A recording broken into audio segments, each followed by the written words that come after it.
as experience? Now, uh, I joined the military at the age of 19. Okay, so you can. That is all I know. I know about aircraft. And then I joined at the age of 19, straight from sixth form. I joined the military, and then by age 21, I was a qualified pilot. Okay, so this this question for me, the industry have been good to me. Okay, and from my CV, what I've read to you, I have done all kinds of things. It's a very rewarding industry as long as you have that passion. You must have a passion for the job. When I was joining, you know, the military to go and fly, my relations felt, oh no, we have lost our son. We are going to die. You know. But we don't die like that. I'm alive. You know. Technology is such that planes are very, very, very safe now. Very, very, very safe. I mean, there are more people dying on our roads than in the air. We have more road accidents than anything. One of the reasons why there is increased um, domestic activity, passengers now traveling by air, is because if you travel by road between here and Kumasi, the chances that you will not arrive is very high. But when join any of the airlines here, 25 minutes, 35 minutes, you are in Kumasi, alive. So, and it's a passion. And for me also, um, it's been a passion, a hobby, and a profession all put together. I like it. I enjoy it. Like, if you have that idea, then you will really get far. And there are benefits also to being working in the aviation industry. There are electronic engineers inside the electronic, there are materials people, those who are into construction of aircraft. Almost every profession you can find in the aviation industry. So it's been good, and I think it will be good for you. Thank you. Yes.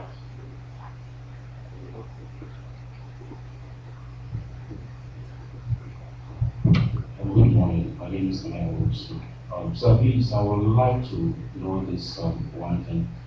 It's a follow-up question to what I just said. From what you also said, the aviation industry is quite fun. Everybody wants to get into it.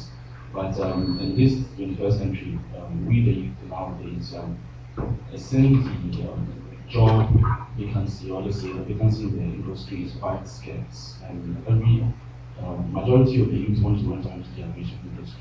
After schooling, it happens that most of the students don't find the job they want because people don't easily resign, people don't easily quit because it's quite fun. Yeah, very tough.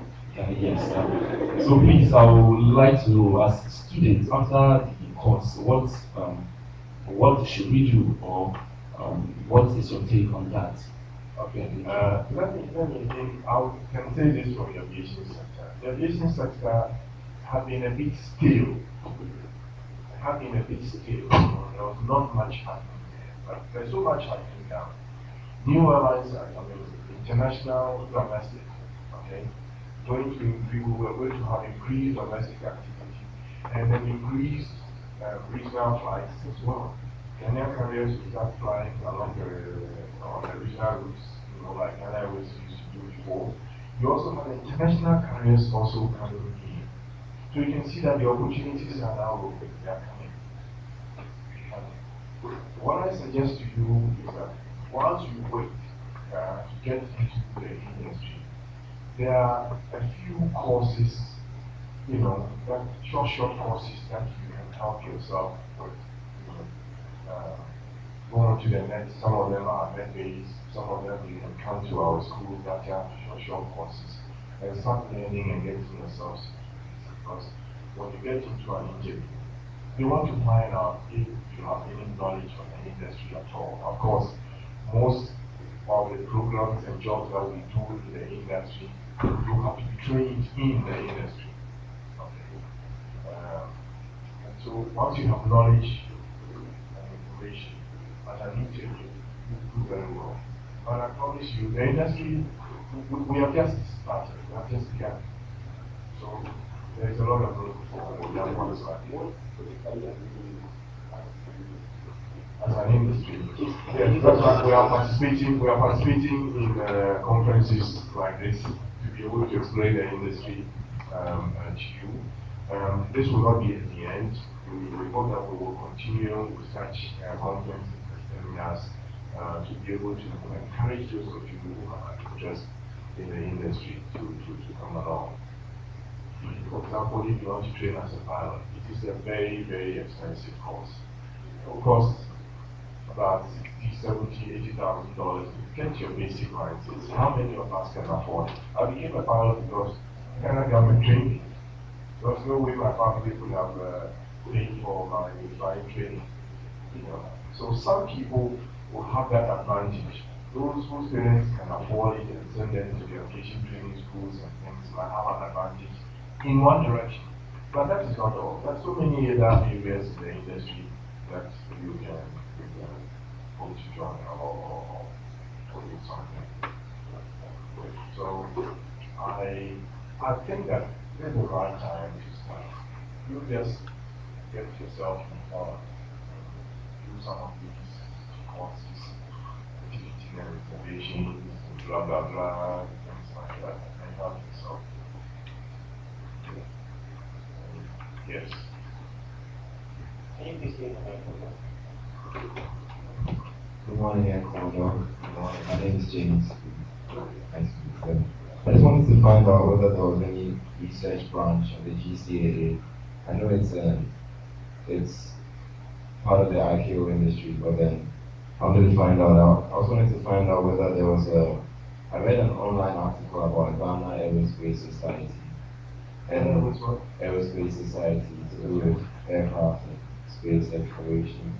And I also learned that I believe maybe you and some other people were given an award for starting it, or I'm not so sure, I'm not too well informed about that. An award for starting the society. It was launched at the award ceremony. Yeah, you're taking me back to my military days. I'm a civilian now. And lastly, I wanted to inquire whether you had a clear development plan for, like, say, 10 years or so. Yeah, some time ago, the Aeroscout Society, that's where it was formed, but I must admit that the patrons of that society actually did not pursue it. You know, what we ended up doing was to create a department at the University of Science and Technology for the aerospace engineering program. But thereafter, the society itself, you know, we must admit, you know, the industry went down a bit, you know, and it affected all these organizations. So that's why I'm pleased to be part of, you know, a group like this, you know, so that we can develop, yes, research and development. Yes, we have a kind of research and development, R&D development within the Ghana Civil Aviation Authority.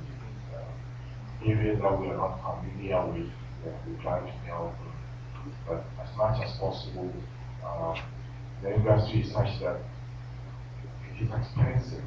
So we like to benchmark, we like to follow the leaders, the Americans, the Europeans, and so on. When issues come up, we want to hear their side on the story. But yes, we do have an R&D department. The other question was, Is there any clear plan for? yes, we do surely have a plan. what I did with this strategic review was to just give you an overview of what it is. And I mentioned to you some aspects of it. For example, air traffic control is going to be decoupled from mainstream Ghana Civil Aviation Authority. Okay? So that they will be on their own. The regulator will be on their own. See, that way, the regulator, Ghana Civil Aviation Authority, can enforce the rules. But as it is now, I am the regulator and I am the player, and I'm the operator at the same time. So how do I enforce sanctions on myself? You understand? So these are the issues.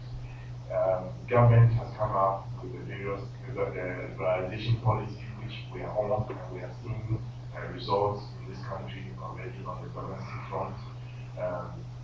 Airfields